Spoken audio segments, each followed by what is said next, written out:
মাছ রান্না করার জন্য মশলা কষানো হচ্ছে।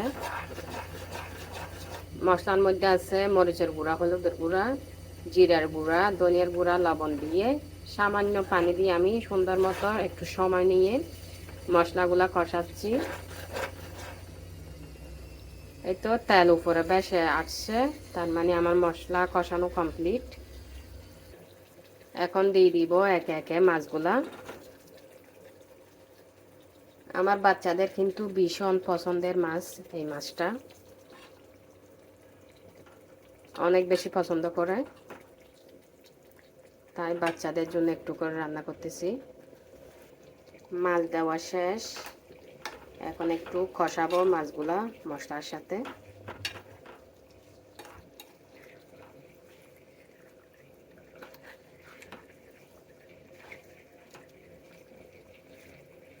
মশলার সাথে ভালো করে মিশিয়ে দিলাম, এখন ঢাকনা দিয়ে একটু রান্না হতে দিব।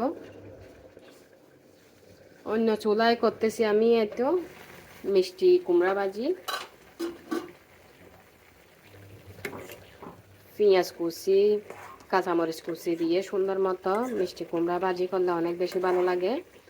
চিংড়ি মাছ দিয়েও ভালো লাগে, তবে ভাজিও ভালো হয় আর কি। এরকম করে করলে সুন্দর করে।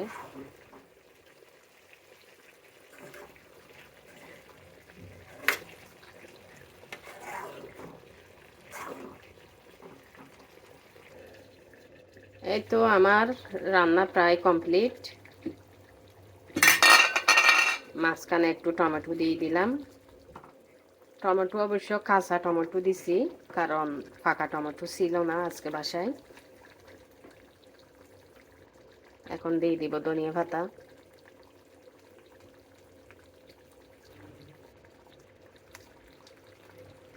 এভাবে মাছ কে কে রান্না করেন অবশ্যই কমেন্টস করবেন। মাশাআল্লাহ অনেক বেশি লোভনীয় হয়েছে।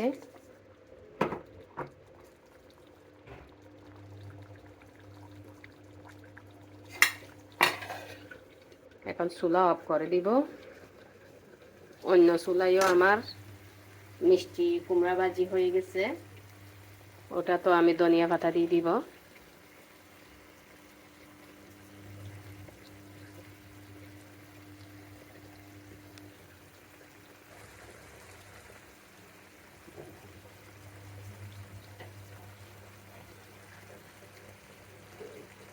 ভাজিতে আসলে ধনিয়া পাতা একটু বেশি করে দিলে বেশি ভালো লাগে।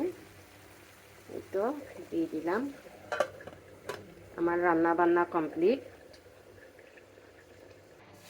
এই তো নামিয়ে নিলাম একে একে।